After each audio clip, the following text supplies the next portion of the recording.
Adriano, bom dia, tudo bem? Tudo ótimo, professor. Como é que tá aí? Então, agora eu estou conectado em três posições diferentes. Uma gravando o vídeo lá na minha sala, direto no computador, porque a imagem aqui do auditório, ela não ficaria tão boa. E a outra aqui para transmissão e essa aqui para você ver a galera aqui que vai te assistir. Tá vendo? Criando soluções, é isso. Bom dia, tudo bem para vocês aí? Direto de São Paulo aqui para vocês. Muito obrigado, professor Alexandre. Bom dia para todo mundo aí do Instituto Federal aí. Eu estive aí em 2019 aí, passei aí por Floripa, né? A gente se passa por Floripa e fui aí para Rio do Sul, foi um prazer enorme. E hoje eu estou retornando aqui pós-pandemia aí, né? Nem parece, né? Mas passou um tempão aí, o mundo mudou bastante e eu vou falar para você de maneira bem resumidamente sobre o que eu faço da minha vida aqui, que é como engenheiro tentar inovar nas empresas. Já pode mandar bala, professor? Liberado, professor. Vamos lá, vou deixar minha tela. Vocês estão vendo a minha tela, né? Vou deixar ela. Perfeito. Tá. Meu nome é Adriano de Freitas, eu estou aqui na Universidade Federal do ABC, aqui, ó. Esse aqui é o meu laboratório, deixa eu mostrar para vocês aí, eu estou primeiro, né? Esse aqui é o laboratório que faz 14 anos que sem mais delongas, eu estou aqui em Santo André, do ABC Paulista, estou 20 quilômetros da capital de São Paulo. E quem sou eu? Eu sou o Adriano, sou um engenheiro de formação, formado aqui na Universidade Federal do ABC, com mestrado e o doutorado em energia aqui. Estou terminando meu doutorado e dia 28, terça-feira agora, eu estou indo para a Austrália, dar continuidade. Semana passada eu cheguei da Inglaterra, fazendo o que eu vou falar um pouco para vocês. Eu tento falar sempre da mesma coisa, né? Sempre de energia. Eu gosto muito de eficiência energética. E energia é tudo. Isso que a gente está fazendo aqui, de certa maneira, é uma troca de energia de maneira filosófica, mas vamos falar do ponto de vista de inovação, tá? Eu preparei uma apresentação para vocês e vou direto para ela agora. Que eu já fiz aí, Floripa, também, já correu a maratona, eu gosto de pensar comigo mesmo muito tempo, e o esporte que eu encontrei para fazer isso foi correr por 4 horas seguidas, eu fico pensando comigo mesmo, e uma coisa legal que eu gosto de fazer é correr cada vez num lugar diferente, então eu viajo para correr, e é uma maneira que deu um estilo de vida interessante para mim. Então, vamos começar a palestra, sei mais o título dessa palestra que eu dei é Será que podemos inovar? Você vê que tem um risco aqui no será e no quotation mark aqui na interrogação, que a ideia é que podemos inovar, né? Eu vou falar para vocês partindo do ponto desse livro aqui, ó, do Startup Enxuta. Eu acho que muitos já conhecem, na disciplina de vocês aí da ciência da computação, é muito comum, e eu vou tentar trazer exemplos do meu dia a dia dessa premissa aqui. Como era feita a inovação nas empresas? Fica à vontade para me interromper, para perguntar, porque para mim sempre vai ser muito estranho falar com o computador, né?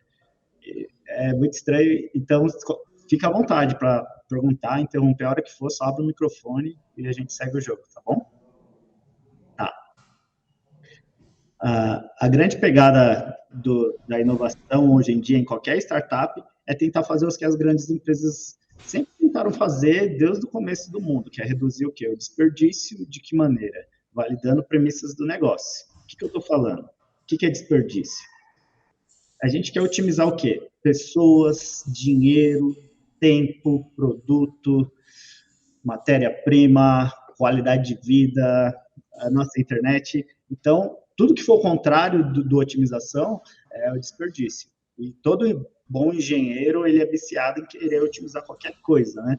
A gente quer ir do ponto A ao ponto B da maneira mais rápida possível, mas a gente tem que entender que é interessante a gente otimizar coisas que vão trazer retorno para a gente, senão a gente fica neurótico e quer otimizar tudo. Não, deixa a vida seguir o rumo dela, segue o baile, dançar conforme a música, e vamos otimizar o que é mais interessante para a gente.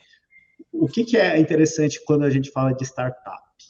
Startup é tudo como a palavra do inglês fala, né? Começo rápido, né? Eric Ries ficou famoso fazendo isso lá no Vale do Silício.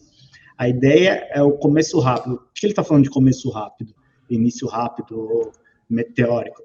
São empresas que eles chamam de unicórnio, né, no mundo inteiro, e que faturam muito, né? Tem um faturamento, valuation lá de mais de 1 bilhão. Quer dizer o quê? Se eu montar uma padaria hoje, agora, aqui, montei uma padaria, eu não consigo, semana que vem, aumentar em 1 bilhão o faturamento dela, porque eu tenho um espaço físico ali, né? Para me fabricar mais pão, comercializar mais pão, eu tenho um limite, né? Eu tenho meu espaço físico, eu tenho um limite de funcionários, eu tenho o meu forno, tem vários limites ali, né?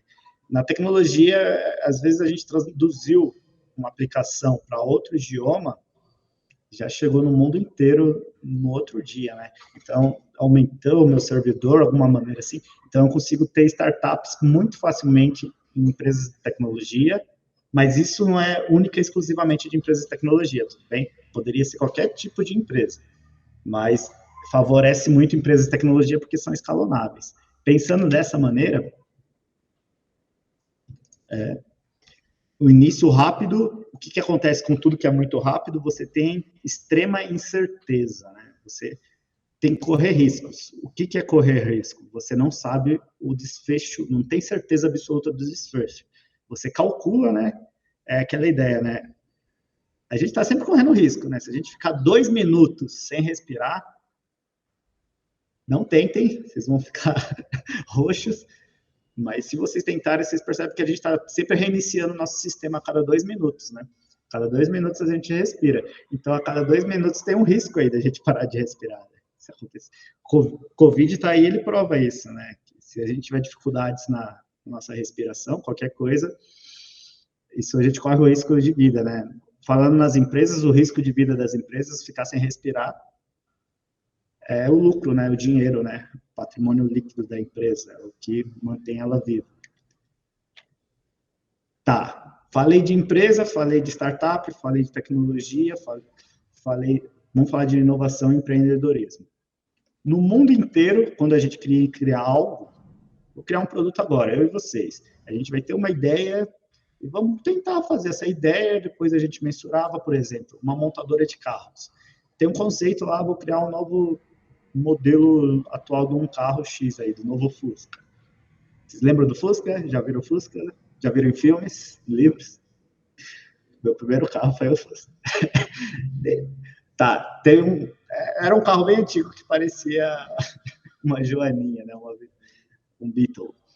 A ideia é que teve-se a ideia de fazer o carro se locomover e criou-se o produto e na engenharia a gente atende requisitos, né?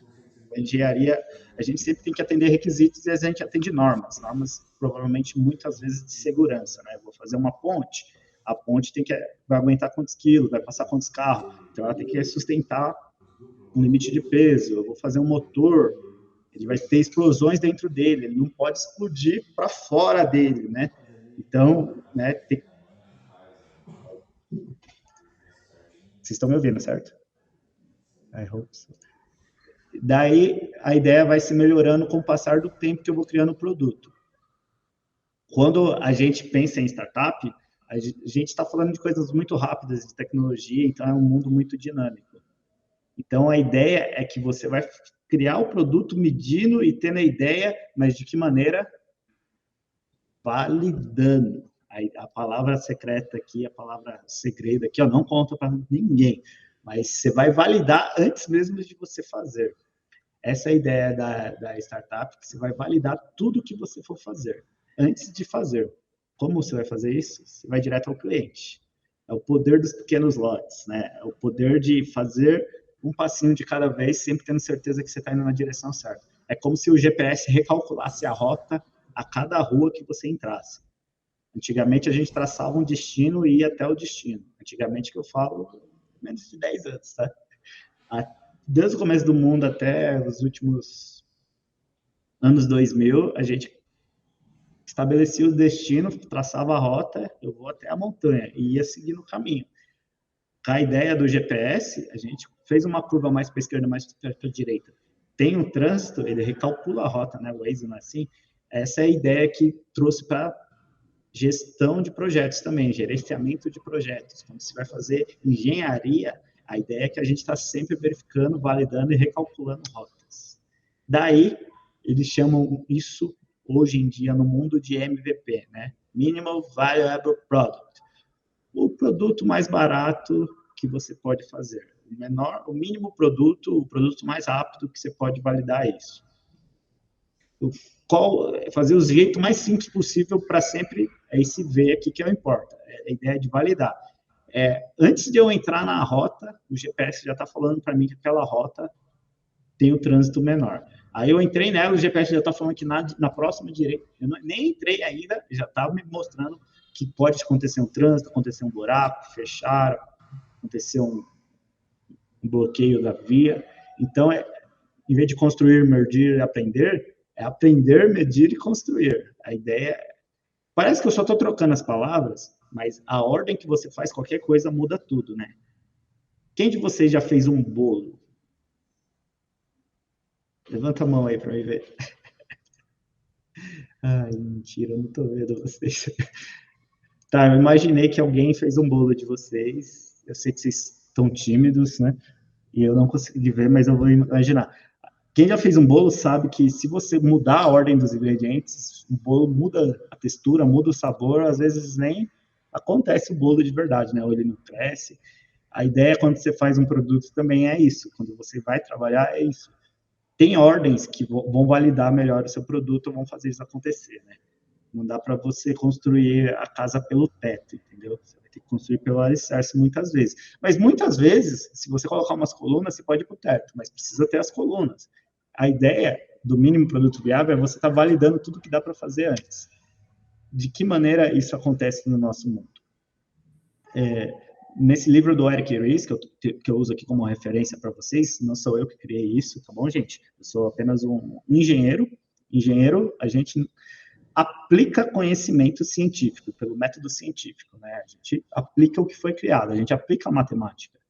A gente não vai lá e criou o teorema de Pitágoras, né? Pitágoras criou o teorema lá 500 anos antes de Cristo. Pitágoras, né, formulou o teorema dele. O engenheiro hoje ele aplica, né? A gente não cria o teorema, a gente aplica e acha os catetos, a gente acha as hipotenusas e dessa maneira a gente encontra áreas. A partir de áreas a gente consegue calcular qualquer coisa a partir de cálculos de áreas, né? Aí vem todo o cálculo integral, que é o entendimento de curvas, né? Geometria, álgebra, no mínimo uma coisa só. Resumindo, o livro ele te dá 3 maneiras de você fazer validação do que você está fazendo. Ele te traz 3 exemplos aqui, ó. E eu gosto de falar do livro porque é assim, ó. Se você não é auditivo, né? Você não é visual, você tem um livro lá, você pode ler o livro na hora que você quiser, ou você pode colocar no YouTube, ver um audiobook. Esse conhecimento é disponível, né? O livro é Startup Enxuto, tá bom? Eu deixei ele bem aqui para ficar de referência e a gente seguir a mesma rota. Tá, ele chama de crescimento recorrente, que é o exemplo da Netflix. A Netflix é algo que só cresce, né? Quem já fez assinatura da Netflix alguma vez na vida, provavelmente, raramente cancela, né? Por mais que você esteja assistindo ou não, você deixa lá que uma hora ou outra você sabe que você vai assistir um filmezinho, você fala, já assisti mais de 100 capítulos da série, já se pagou, né? Porque se eu fosse no cinema uma vez, já era a mensalidade da Netflix. Então, a Netflix faz você sempre lembrar que você vai voltar para ela. Ele chama isso de um motor recorrente, é algo que se sustenta. Isso é uma maneira que você fica pensando sobre isso. Se você for criar algum negócio dessas 3 opções, você pode ter algo que sempre se sustente, uma manutenção, uma mensalidade. É algo que sempre está pingando ali, tá? A outra maneira que ele chama, o que as redes sociais chamam, né, de crescimento viral. Né? A gente tem exemplo disso do Instagram, do Facebook. Ninguém aqui viu nunca um comercial na TV do Facebook, do Instagram, um outdoor, alguém panfletando na rua. Não. A gente, provavelmente, todos vocês, né, assim como eu, entraram nessas redes sociais porque um colega nosso já estava, um amigo nosso já estava, então foi se espalhando viralmente. Essa palavra viral ficou bem fácil de entender agora nesse contexto de pandemia, né? A gente ri, mas é muito sério isso. Mas a ideia do crescimento exponencial, né? É a curva exponencial.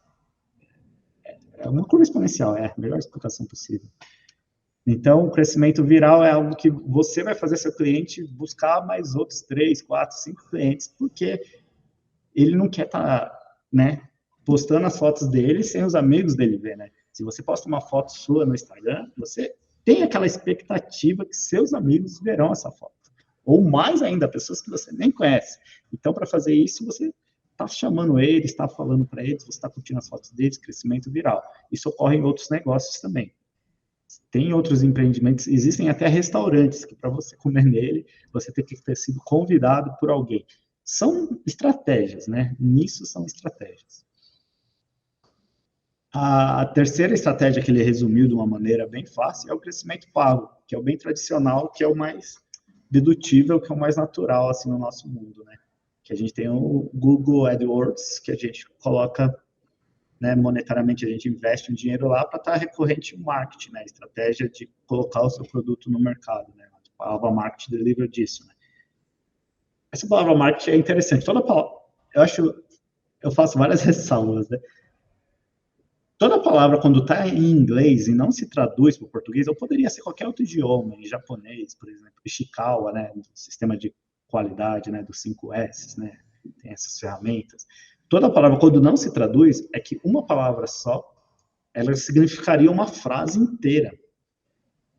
Eu não tenho muita certeza, mas marketing, se fosse traduzir para o português, seria algo como colocar seu produto no mercado de uma maneira que fosse mais atraente que outros produtos do mercado. Aí, em vez de você falar essa palavra, essa frase inteira, em inglês já faz sentido falar marketing. E a gente tem isso também em português, quer ver? Já ouviram falar que a palavra saudade, em português, a palavra saudade, já ouviram? Já viram em filmes? Já sentiram? Já sentiram a palavra saudade? A palavra saudade significa que você sente tanto falta de alguém, né, no nosso bom, claro, português, que você tem um sentimento ali. Pode ser coisa boa, pode ser coisa ruim, pode ser aquela nostalgia. Que saudade eu tô aí de Rio do Sul, né? De comer na pizzaria, aí, pizzaria boa que tinha aí com o professor Fábio, conhecer o campus de vocês, que é super simpático, tomei café da manhã. Saudade, eu tenho uma lembrança boa. Tá. Quando eu vou traduzir isso para outro idioma, não tem a palavra saudade em outros idiomas, só tem em português. É uma coisa que os portugueses criaram. Então, eles colocam numa frase inteira. Eles têm que colocar: eu sinto tanto falta de algo que eu sinto alegria, eu sinto tristeza sobre isso. Para eles não colocar isso numa frase inteira, eles usam a palavra saudade em português. Então, tem uma palavra em português que o mundo inteiro usa aí.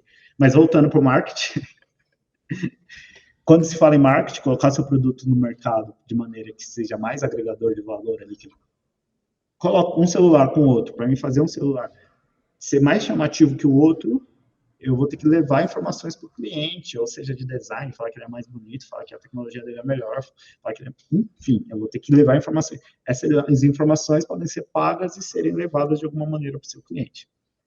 Existem cursos inteiros de marketing, né? Uma graduação de marketing são 4 anos, e todas as empresas têm um grande segmento de marketing ali que está no comercial, que é normalmente onde nós, engenheiros, aí, pessoais profissionais de exatas, temos diferentes argumentos aí, porque às vezes o pessoal do marketing fala: ó, a gente gostaria que isso fosse mais redondo, isso fosse mais reto, em vez de abrir essa janela, fosse essa, e vai dar um trabalho de uma semana a mais para a gente, um mês a mais, uma vida a mais, porque alguém no marketing deu uma ideia diferente que precisa ser validada. Então, a gente tem bastante essas divergências com essa área. Tá, falei os 3, lembra? Da Netflix, recorrente, o viral, que é o do Facebook, do Instagram, das redes sociais, e o tradicional aí, né, que é o crescimento pago. Como que eu meço inovação? Falando de inovação, como é que eu meço que...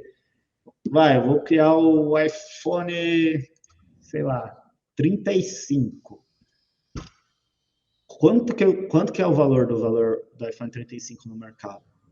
Será que se eu vender ele por 5 mil tá bom? Se eu vender ele por 1.000 tá bom? Se eu vender ele por 1 milhão tá bom?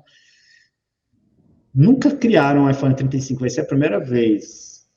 Eu quero ter esse payback, né, o dinheiro de volta, o retorno que eu estou investindo, meus acionistas, né, os stakeholders, o pessoal, né, do financeiro, todo mundo falou assim: ó, daqui 4 anos 4 anos é um número mágico para bancos. Se você for num banco pegar um empréstimo, vou abrir uma empresa, vou deixar minha casa lá de segurança e vou pegar 1 milhão, porque eu preciso de 1 milhão hoje, deixando minha casa lá para poder abrir o negócio. Aí o banco vai perguntar para você, tá, em quanto tempo você vai me pagar esse 1 milhão de volta? Para mim calcular os juros, né? Para saber como é que a gente vai trabalhar isso.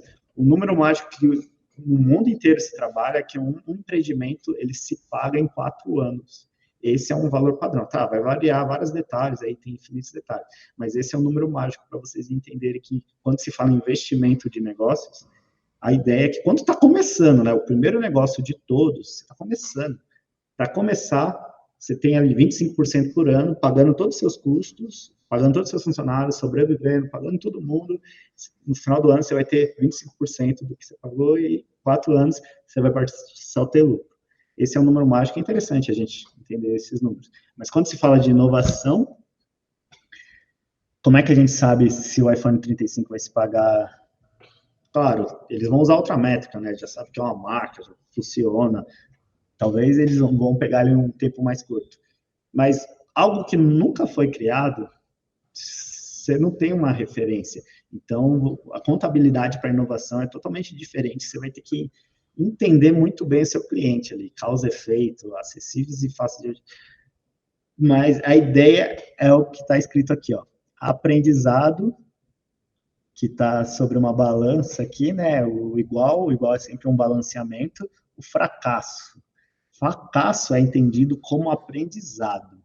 Então, quando o iPhone 35 for lançado, eles não têm muita certeza quanto que vai ser o preço, né? É difícil, nunca foi criado, né? Então, por mais que eles façam todos os cálculos do mundo, ainda assim vai ser um chute provavelmente para cima. Se ele pudesse ser vendido, por exemplo, por 10, eles vão falar, vamos colocar qualquer valor acima de 10 para tentar. Mas quanto mais a gente colocar o primeiro, é interessante para a gente que a gente vai lucrar mais, mas a gente tem que colocar o máximo possível que vá ter o lucro antes dos 4 anos. Se demorar muito, não é interessante. Então, vai ser uma tentativa e erro. Então, o primeiro iPhone, eles colocam ali, ó, primeira semana, eles vão fazendo uns testes ali, tem toda uma pesquisa ali. É muito de perguntar para as pessoas, de testar, de experimentar, de fazer comparações. Quando se fala em medir inovação, é um universo totalmente novo, não existe regra. Vai ter que ser criada uma métrica especial para o seu produto novo. Empreendedorismo não é muito diferente. Empreendedorismo, você está fazendo algo, empreender é algo de se arriscar, de criar algo novo. Então, comparação é sempre um pecado. Você só pode se comparar com você mesmo, certo? Porque não dá para comparar outras realidades, outros mundos diferentes dos seus. Né? É a mesma coisa com os produtos. E a gente fala em aprender, como que a gente vai aprender? Do jeito que vocês fizeram a vida inteira. Quem é que anda de bicicleta? Alguns andam de bicicleta. Quem é que sabe nadar? Levanta a mão, por favor. Quem é que sabe fazer bolo de cenoura com chocolate? Eu adoro bolo de chocolate. Inclusive, estou com saudade de comer esse bolo. Preciso comer um antes de terça-feira. Bolo de cenoura com chocolate é o melhor. Não adianta discutir, é o melhor. É interessante você aprender a fazer o seu doce favorito. Uma vez na vida que você aprende a fazer isso, é uma forma que toda vez que você fizer, você vai ficar feliz. É a mesma coisa para o seu prato salgado favorito. Você não precisa ser o melhor cozinheiro do mundo, você precisa aprender a fazer o que você mais gosta, não importa qual seja. Seu prato favorito é macarrão com salada. Aprende a fazer esse prato. Toda vez que você fizer ele, você vai estar feliz, entendeu? É um jeito de induzir felicidade. Tá, como que vocês aprenderam a vida inteira? Como que você vai fazer esse bolo? Como que você andou de bicicleta? Como você nadou? Você pegou, vamos pro bolo. A primeira vez que você for tentar fazer o bolo, provavelmente você vai pôr um pouco a mais, um pouco a menos, vai deixar um pouco mais no quente, um pouco mais no frio. Não vai ficar o melhor bolo do mundo. A primeira vez que você foi andar de bicicleta, você caiu. Você não sabia se equilibrar, você teve que aprender a se equilibrar. Aí você começou a cair só para a esquerda. Aí você começa a jogar o corpo para a direita, cai para a direita. Aí uma hora você não cai nem para a direita, para a esquerda, cai para os dois lados. Você vai corrigindo o seu corpo. Primeira vez que você vai aprender a nadar, se você for criança, você vai batendo ali e tenta não engolir muita água. Se você já for de adolescente para cima, vai ter um medinho da água. Eu aprendi a nadar quando eu tinha... Acho que eu já tinha uns 26 anos, viu? Ó, tô com 36, faz 10 anos. Então, eu tinha muito medo de morrer afogado. Então, entrava um pouquinho d'água na boca, que eu já algo psicológico. Mas aí você vai se adaptando com aquilo e vai aprendendo. E é a mesma coisa com uma empresa que vai criar um produto novo, com um empreendimento, quando a gente fala de inovação. É algo novo. Então, você vai ter que dar pequenos passos e validando o que você está fazendo através de erros e acertos.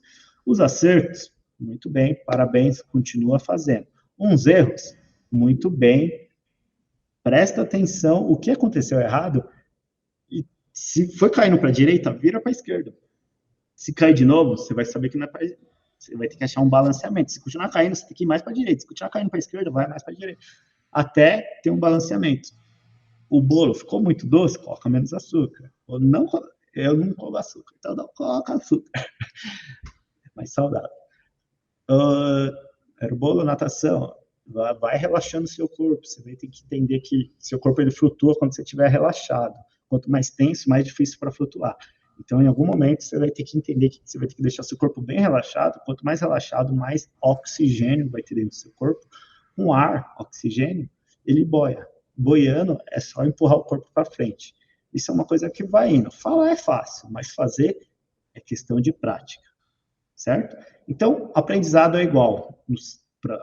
Nessa ideia de aprendizado de máquina também. Você vai colocando ela para errar e corrigindo os acertos, colocando ela para... E a gente foca... A nossa cultura tem muito esse negócio de pensar no acerto, né? Nossa cultura em geral do mundo, né? A gente, né? As redes sociais estão aí para mostrar para a gente que a gente mostra só os acertos, né? Ninguém posta coisa que deu errado. Eu não vou postar no Facebook os bolos que eu fiz errado, eu vou postar no Instagram às vezes que eu caí de bicicleta, que eu postei que eu quebrei a cabeça. Mas o natural é a gente ter mais orgulho dos nossos acertos, né? Mas eu não estou falando aqui para vocês terem orgulho dos seus erros. Eu estou falando para vocês o quê? Que os erros é onde que a gente tem que prestar mais atenção para entender o que está acontecendo para buscar acertos. É assim com a sua empresa, é assim com a sua vida, é assim quando você faz bolo, é assim quando você nada, é assim quando você anda de bicicleta. Quando a gente fala de empreendimento de startup, a gente está falando de algo que é muito rápido.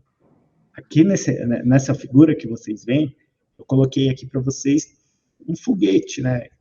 Antes agora de ser esse negócio de mandar foguete para a Lua, a gente tinha muita ideia de míssil, né? Que míssil, você colocava ele para disparar, ele ia até o lugar, né?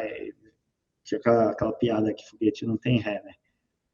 Mas eu acho que o exemplo melhor agora, posso trocar essa imagem aqui, é pensar que quando você está criando um empreendimento, ou na ideia de startup, quando você está tentando inovar, você é mais um jet ski. Um jet ski é igual uma moto aqui em São Paulo. A gente cruza, em São Paulo a gente cruza todo o trânsito, a gente é ágil, um jet ski ele é ágil na água. Já o contrário disso seria um cruzeiro, um navio muito grande, um navio muito, muito grande. Então, para ele fazer curva, ele demora mais. Um caminhão, ele não consegue entrar em qualquer espaço, ele vai ter que fazer curvas mais devagar. O que eu estou falando? Para corrigir acertos e erros, empresas pequenas vão corrigir mais rápido que empresas grandes. O que eu estou dizendo para você? Eu estou dizendo que empresas pequenas, pessoas, startups conseguem inovar com mais facilidade que empresas grandes. E eu não estou falando de dinheiro, estou falando de cultura. Um bom exemplo disso é que se hoje uma empresa de carros quiser fazer um carro que é um pouquinho mais largo, um pouquinho mais fino,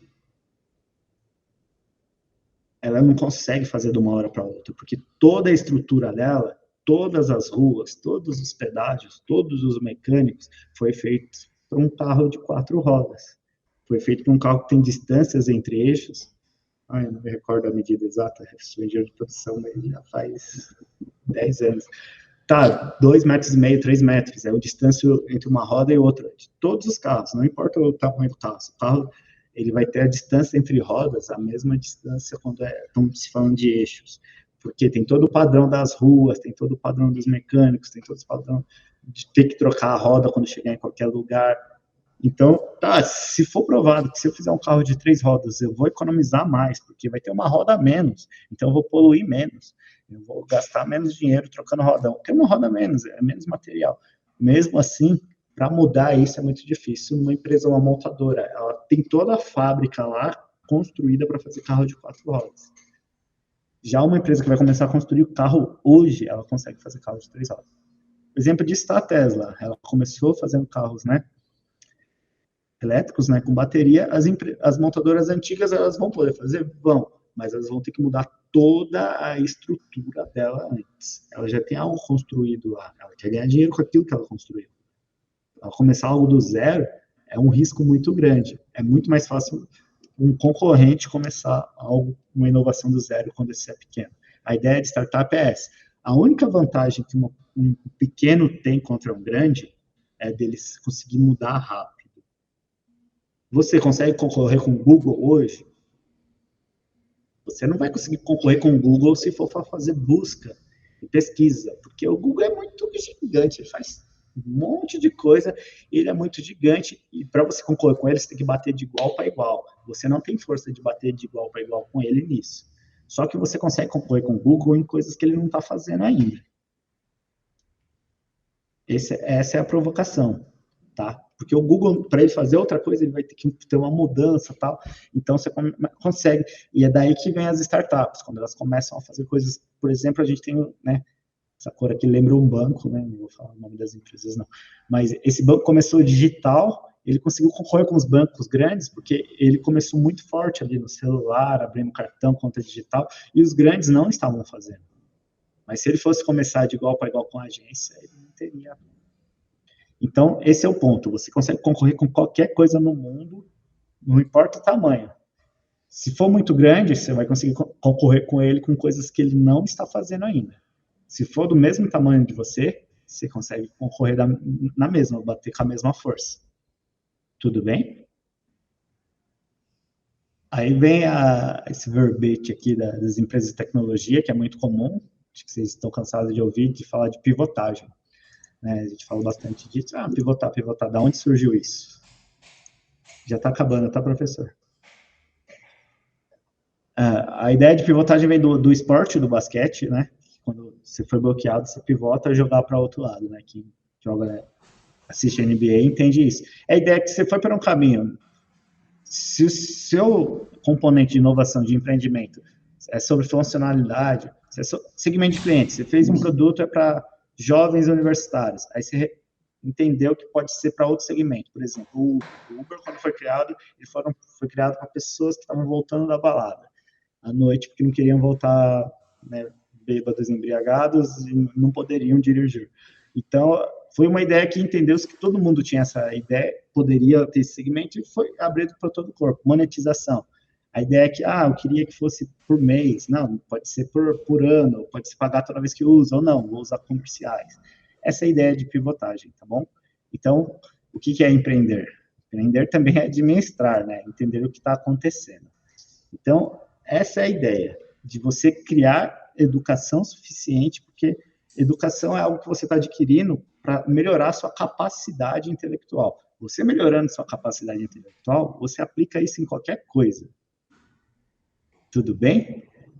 Muito obrigado e abro para dúvidas. Desculpa, professor, se eu estourei o tempo, me empolgo sempre.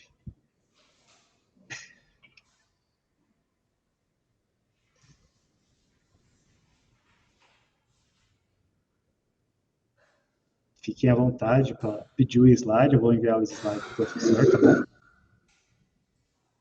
Fica aberto meu LinkedIn, minhas redes sociais, deixa eu ver aqui.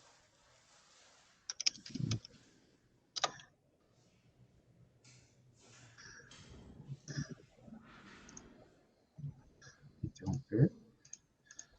Quem quiser me adicionar em alguma rede social, tem o LinkedIn também, tá bom? Professor, fica aberto aí para qualquer pergunta.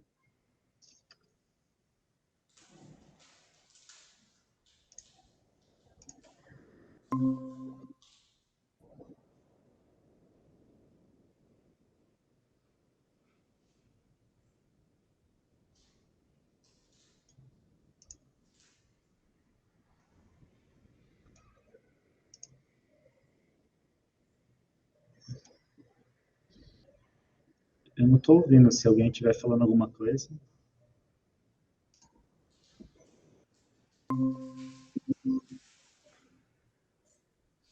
Então, Adriano, tudo bem? Tudo bem, professor. Eu tive que sair da sala, porque senão me dá uma microfonia. Entendo. Espera só um minutinho, deixa eu convidar. Eu vou voltar ali, ver se tem alguém com perguntas. Tá bom.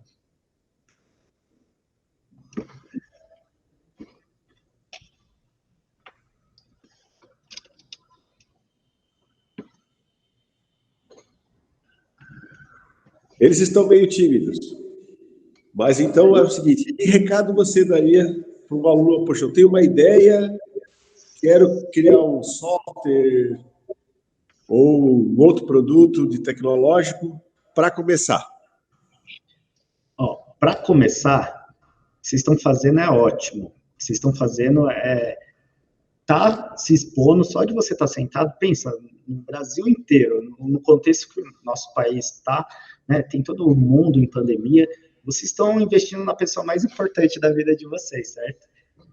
Vocês estão adquirindo conhecimento e com esse conhecimento você aplica no que você quiser.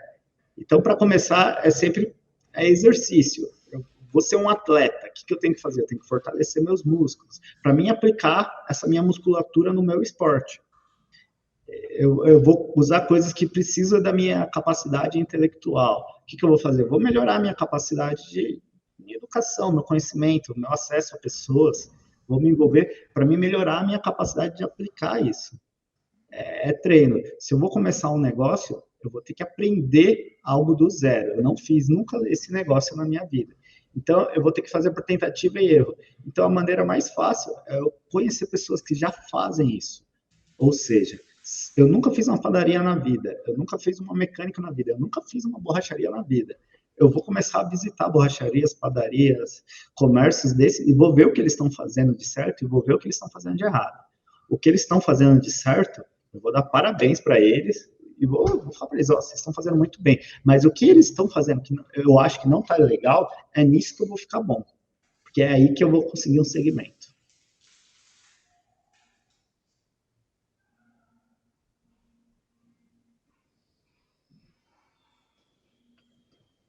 O microfone está fechado, professor.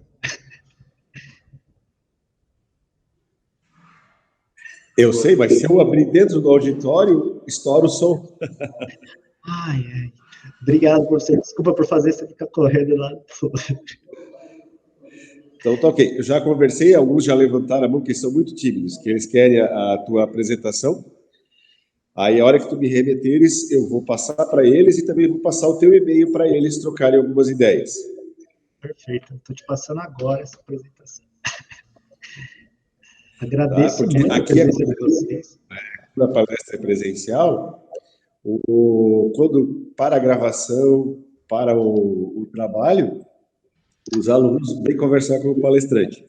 E se é online, como nós estamos fazendo agora, a gente passa o e-mail, aí eles mandam as perguntas, porque sabe que o pessoal da informática é sempre mais tímido que os demais. Não, mas está tudo bem, está tudo bem. A questão não existe perfil. Isso é legal você ter esse ponto. Excelente. Como o senhor bem sabe, professor, o senhor que é do perfil da computação também, o professor é radialista também, fala super bem, locutor. Não existe perfil para empreender, não existe. Empreender é uma característica que a gente está tentando solucionar problemas, né? Nós, profissionais de exatas, a gente tenta imitar, né, o criador de certa maneira para criar soluções ali, né? Então, não tem perfil, não importa se você é falador, se você não é, se você é tímido, se você gosta de dançar, se você gosta de música. A ideia é que criar soluções é algo do ser humano.